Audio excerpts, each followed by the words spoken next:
In 1759, a 34-year-old brewer named Arthur Guinness signed one of the boldest leases in business history. On December 31st, he took over a disused brewery site in St. James Gate in Dublin and agreed to pay £45 a year for the next 9,000 years. It sounds like the kind of origin story a company would make up centuries later after realizing it needed a hook. But this one was real. And somehow, that ridiculous lease became the beginning of one of the most recognizable brands on earth. Guinness didn't just become a successful brewery, it became something stranger and much harder to pull off. It became a symbol. Over time, the name came to mean more than a drink. It meant Dublin. It meant Irishness. It meant ritual, image, history, and that strange feeling of touching something old every time a pint hit the bar. And what makes this story so good is that underneath all that mythology, there was still a very real machine, a brewery that grew into an industrial giant, built an empire on porter and stout, and learned how to turn business into folklore.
Arthur Guinness did not step into Dublin as some clueless romantic with a lucky hunch. He came from a brewing background, and by the time he signed that lease, he already understood the trade. Guinness's official history says the property at St. James Gate was a then disused brewery on a 4-acre site. That matters because it tells you exactly what Arthur was really buying. He wasn't buying prestige, he was buying potential. The famous part of the story is that 9,000-year term, and fair enough because that's a wildly memorable number. But the more important detail is the mindset behind it. Arthur Guinness was making a declaration. He wasn't testing the waters, he wasn't renting space for a short experiment. He was making a claim on a place and on a future. That decision ended up mattering for more than just production. It gave Guinness something brands spend fortunes trying to fake, a real physical origin point. St. James Gate wasn't just where the brewery happened to be. It became part of the identity itself. That gave the company a permanent stage, and it gave the story a heartbeat. You can still point to the site. You can still walk through the story. You can still say this is where the legend started. That's a huge part of why the Guinness origin story has lasted. It has all the ingredients people remember. A real person, a huge gamble, a place that still exists, and a piece of paperwork so absurd it feels almost fictional. And Arthur's timing was better than it might look at first. Dublin was growing, trade networks mattered, and brewing was already a serious business. So while the lease feels romantic in hindsight, it also makes sense as the move of a man who saw an opportunity other people had either missed or failed to capitalize on. That's usually how the best founding stories work.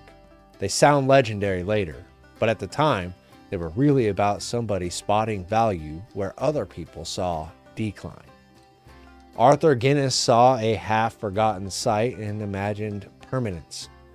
The rest of the world eventually had to catch up.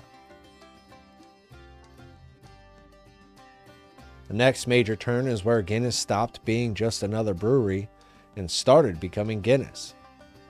According to the company's own history, Arthur began by brewing ale, but in the 1770s he started brewing porter, a dark English beer style that had become hugely popular.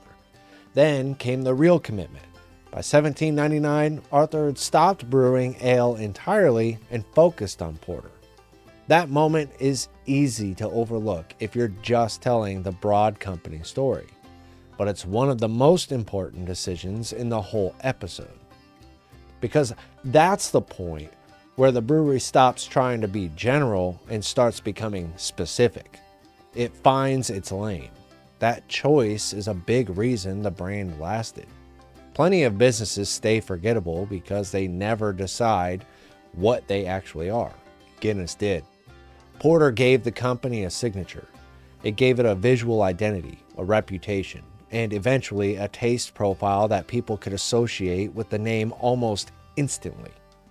Long before anyone was talking about branding strategy, category ownership, or market positioning, Guinness had already made the defining move. It picked the thing that would carry the company forward and committed hard. From that point on, Guinness wasn't just a brewer in Dublin. It was becoming a brewer people would remember for a dark pint poured with ceremony and confidence. And the ambition showed up early. Guinness says the first recorded export left Dublin in 1796 and was shipped to England. That matters because it proves this was never just some local operation trying to survive on neighborhood traffic. Before the 18th century was even over, Guinness was already thinking beyond Dublin. It had roots, but it also had reach. That combination is usually what creates something lasting. Local identity gives a brand depth. Expansion gives it scale. Guinness had both, almost from the jump.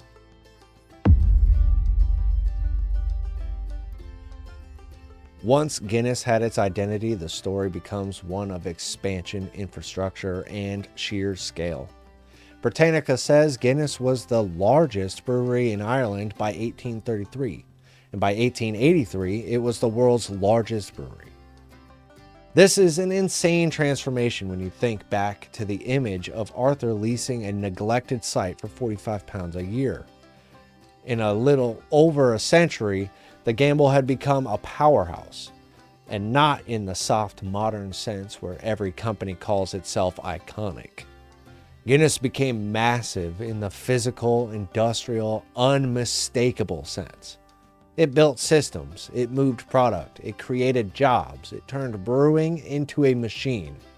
Britannica notes that the brewery had its own railway and its own fleet of barges to carry consignments to Dublin port for shipment abroad.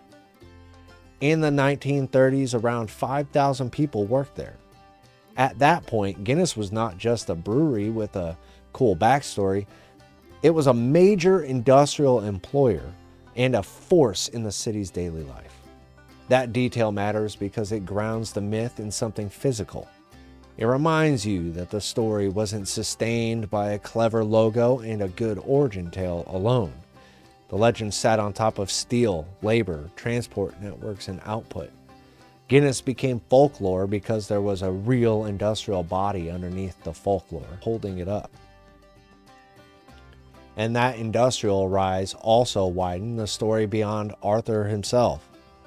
Founders get remembered because their names are clean and easy to sell, but empires are usually built by generations. Britannica and Britannica Money both note the importance of Arthur's descendants, especially Benjamin Lee Guinness, in enlarging the brewery and pushing the business outward. So the Guinness story is not just one man's bold lease, it's also the story of a family and a company learning how to scale a product without losing the power of the founding myth. That's rare. Usually, the more successful a company becomes, the less human its story feels. Guinness somehow held on to both. There's always a practical reason the legend stuck. The company kept building the world around the beer. More output meant more visibility. More visibility meant more reach. More reach meant more opportunity for Guinness to become familiar far beyond Dublin. And once a product becomes both physically widespread and symbolically loaded, it starts behaving less like a commodity and more like a cultural object. Guinness didn't just sell drink. It sold consistency, atmosphere, and identity at scale.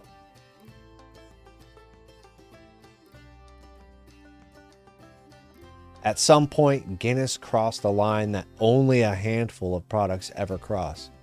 It stopped being just something people bought and became something people associated with place.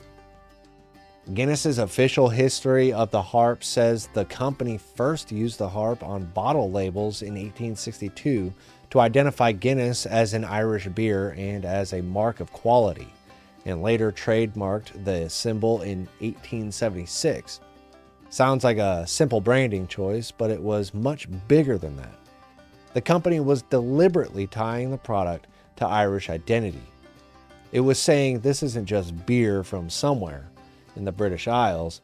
This is Guinness. This is Irish. This is ours. And the symbol stuck so hard that it actually outlived the usual boundaries between company imagery and national imagery. The Guinness Harp becomes so associated with the brand that when the Irish state later adopted a harp symbol, it used the opposite orientation to distinguish it. That's one of those details that tells you just how deep the company had embedded itself in the visual language of Ireland. Guinness didn't merely become famous in Ireland, it became part of how Ireland was seen, both by people inside the country and by people looking at it from the outside. That's where the episode gets really fun, because you can see the company building a mythology in plain sight. The Black Pint, the Harp, Arthur's name, St. James's Gate, Dublin itself. These are not random fragments that accidentally ended up together. They became a system, a story, architecture. And because it was anchored in a real place, in a real history, it felt heavier than ordinary advertising. Guinness managed to create the sensation that drinking the product meant touching a lineage. Whether a person was in Dublin or halfway across the world, the brand was selling the idea that this pint came with roots.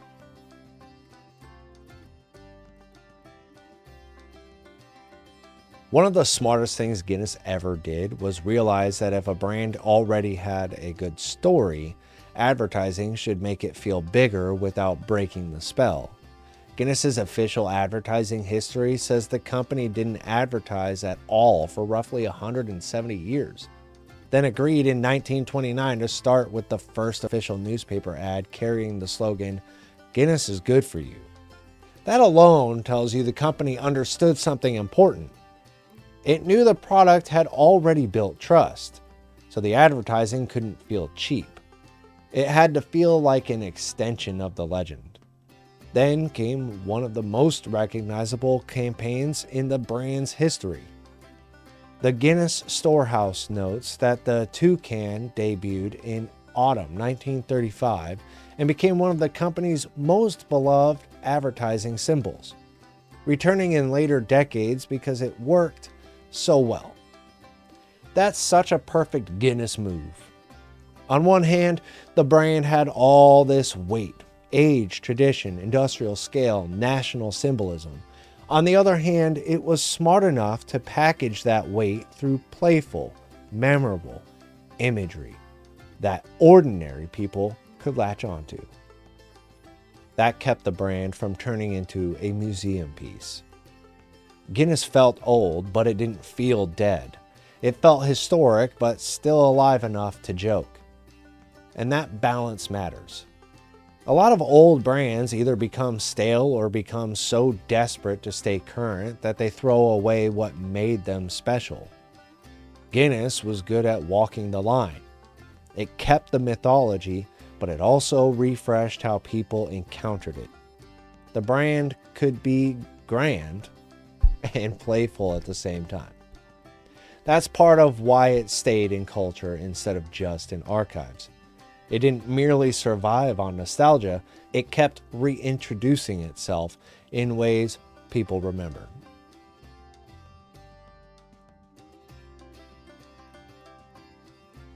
Part of the Guinness reputation also came from the company's relationship with its workers.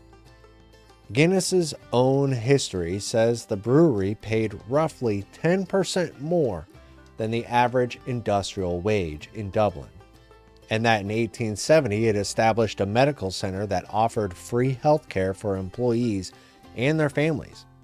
That doesn't turn a huge company into saints, and it shouldn't, but it does explain why Guinness built a reputation as something more than a faceless industrial machine. In the 19th century, paying better than average and offering health care was not nothing. People noticed, and when a company already has strong symbolism attached to it, those details become part of the larger public legend. That worker image helped make Guinness feel woven into the social fabric of Dublin, not just imposed on top of it. Again, that doesn't erase all the harder realities of scale and power. It just explains why the company's reputation carried emotional weight. Guinness wasn't only exporting product, it was building a civic presence. It was becoming one of those rare businesses that people experience as part of the city itself. And once that happens, a brand gets much harder to shake loose from memory.